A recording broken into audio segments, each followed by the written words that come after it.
Welcome viewers to my channel Passion for English Literature. Now I am going to discuss a question that is taken from the poem Ulysses written by Alfred Lord Tennyson.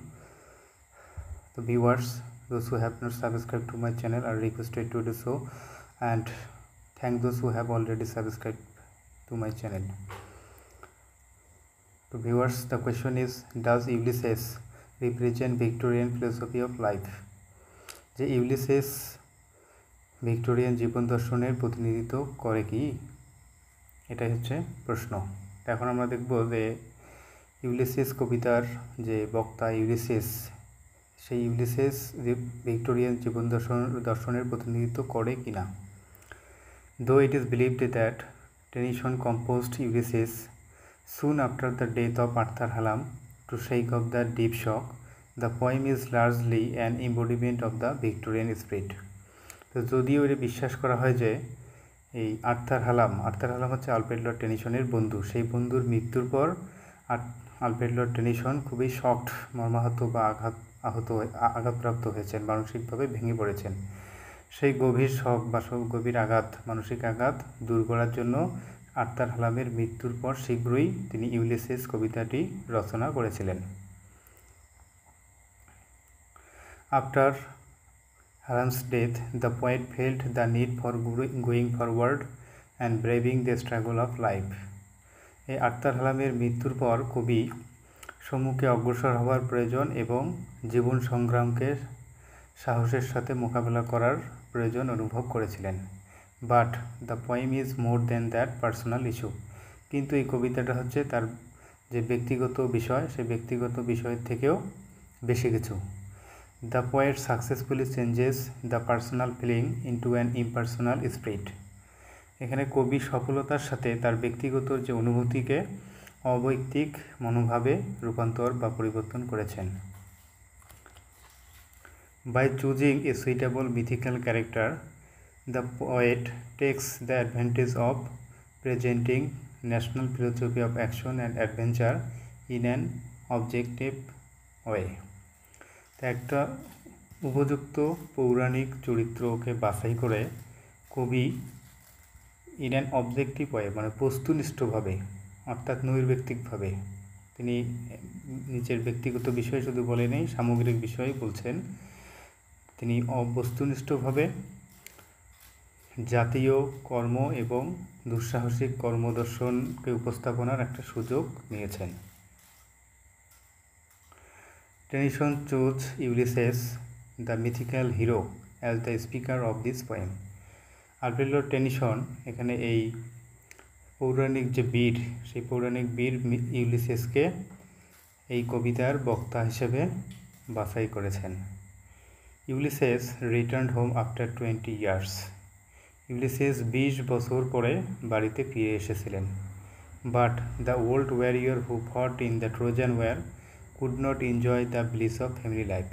কিন্তু যে বৃদ্ধ যোদ্ধা Trojan war বা Trojan যুদ্ধ করেছিলেন, সে পারিবারিক জীবনের সুখটা উপভোগ করতে পারেনি।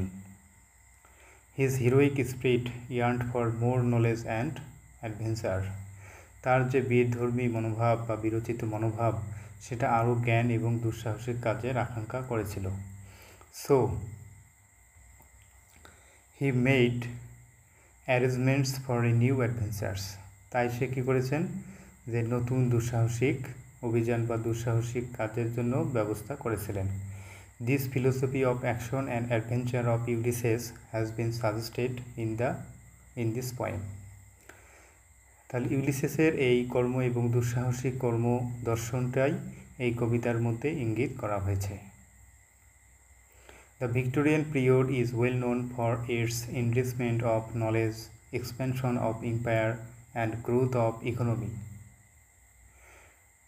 ভিক্টোরিয়ান পিরিয়ডটা হচ্ছে জ্ঞান সমৃদ্ধকরণ, সাম্রাজ্য সম্প্রসারণ এবং অর্থনীতি বৃদ্ধির জন্য সুপরিচিত। The age had a throbbing spirit. ওই যুগের মনোভাব ছিল চাঞ্চল্যকর। The mythical Ulysses in this poem adequately reflects this spirit. এই পৌরাণিক ইউলিসেস এই কবিতার মধ্যে পর্যাপ্ত পরিমাণে পর্যাপ্তভাবে বা যথেষ্টভাবে এই মনোভাব অর্থাৎ ভিক্টোরিয়ান মনোভাবটাকে প্রতিফলিত করেছেন। Because he also has an indomitable spirit, কারণ তারও একটা অদম্য মনোভাব বা তেজ ছিল। His wife, son and kingdom appear dull to him, তার স্ত্রী, সন্তান এবং তার রাজ্য তার কাছে নিরস, অর্থহীন মনে হয়। Life without adventures appears equal to self killing, মানে দুঃসাহসিক কাজবিহীন যে জীবন সেটা হচ্ছে আত্মহত্যার সমান মনে হয়। হি সেজ, তিনি বলেছেন, how dull it is to pause to make an end, মানে ভ্রমণ করা কতটা নিরস, কতটা অর্থহীন, এবং যে জীবনের গতি থামানো এটা কতটা অর্থহীন। To rust unfurnished not to shine in use, অর্থাৎ এটা হচ্ছে একটা তরবারির মতো, জীবনটা হচ্ছে তরবারির মতো, যদি আমরা ব্যবহার করি তাহলে এটা চকচকে হবে, এবং যদি ব্যবহার না করি তাহলে এটা চকচকে হবে না। Only living through breathing is not life to him, তার কাছে শুধুমাত্র নিঃশ্বাসের মাধ্যমে যে জীবন, বেঁচে থাকাটা তার কাছে কোনো জীবন নয়। Life piled on life is not enough to acquire the knowledge his heart yearns for, তার হৃদয়, তার মন যে জ্ঞান অর্জন করতে চায় সেই জ্ঞান অর্জন করার জন্য কয়েকটি জীবন যথেষ্ট নয়। So the short life must be carefully used for some Nobel note, তাই এই সংক্ষিপ্ত জীবনটা সতর্কভাবে মহৎ কাজের জন্য ব্যবহার করতে হবে। অর্থাৎ কবি এখানে বলেছেন যে তার কয়েকটা জীবন যদি তাকে দেওয়া হয় তাহলে এই জ্ঞান অর্জন করার জন্য তার যথেষ্ট নয়, আর একটা জীবন তো কতটা সংক্ষিপ্ত, এর জন্য জীবনটাকে খুব সতর্কভাবে ব্যবহার করতে হবে। He is ready to Impress death if necessary in pursuit of knowledge, যদি প্রয়োজন হয় জ্ঞান অন্বেষণের জন্য সেই মৃত্যুকে আলিঙ্গন করতে প্রস্তুত। He is confident that he still has the strong will to strive, to seek, to find and not to yield, সে আত্মবিশ্বাসী যে তার এখনও তার প্রবল শক্তি আছে বা প্রবল ইচ্ছা শক্তি আছে। সেই কিসের ইচ্ছা শক্তি? টু স্ট্রাইভ, সংগ্রাম করার জন্য, টু সিক, জ্ঞান অন্বেষণ করার জন্য, টু ফাইন্ড মানে উদ্ঘাটন করার জন্য, অ্যান্ড নট টু ইট, এবং পরাজয় স্বীকার না করার জন্য তার প্রবল ইচ্ছা শক্তি আছে। Tennyson uses this spirit of Ulysses two represent the Victorian philosophy of life. Alfred Lord Tennyson এখানে ভিক্টোরিয়ান জীবন দর্শনকে প্রকাশ করার জন্য ইউলিসেসের এই মনোভাবটাই ব্যবহার করেছেন। Victorian people like Ulysses believed in action not in only living, তাহলে ইউলিসেসের মতো ভিক্টোরিয়ান লোকজন তারা কর্মে বিশ্বাস করত, শুধুমাত্র বেঁচে থাকায় বিশ্বাস করতো না, তারা কর্মে বিশ্বাস করত।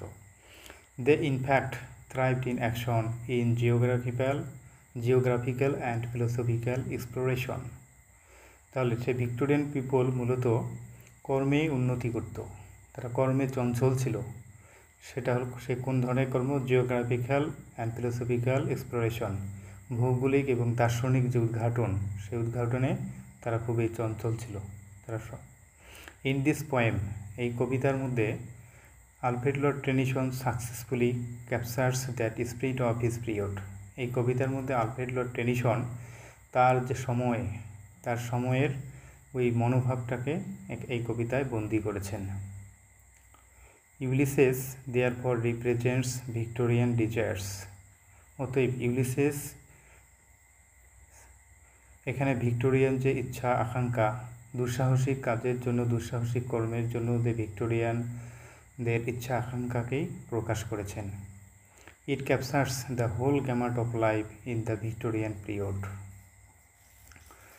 এই কবিতাটি ভিক্টোরিয়ান সময়কার সমগ্র জীবনকেই বন্দী করেছেন। Like mythical Ulysses, the Victorians were undaunted in making all out efforts to know the unknown and expose the yet unexplored areas of physical and abstract world. তাহলে পৌরাণিক ইউলিসেসের মতো ভিক্টোরিয়ান লোকজন আনডন্টেড নির্ভীক ছিল, অকুতভয় ছিল in making all out efforts to know the unknown and expose the yet unexplored areas of physical and abstract world. অর্থাৎ অজানাকে জানতে এবং এই বাস্তবিক এবং কাল্পনিক জগতের অনাবিষ্কৃত এলাকাগুলোকে আবিষ্কৃত করার জন্য ভিক্টোরিয়ানরা তার সর্বাত্মক চেষ্টা করায় অকুতভয় অথবা নির্ভীক ছিল। তো thank you viewers for watching the video. If you think that the video is helpful, please subscribe the channel and like, share, comment the video and press the bell icon for more videos like this.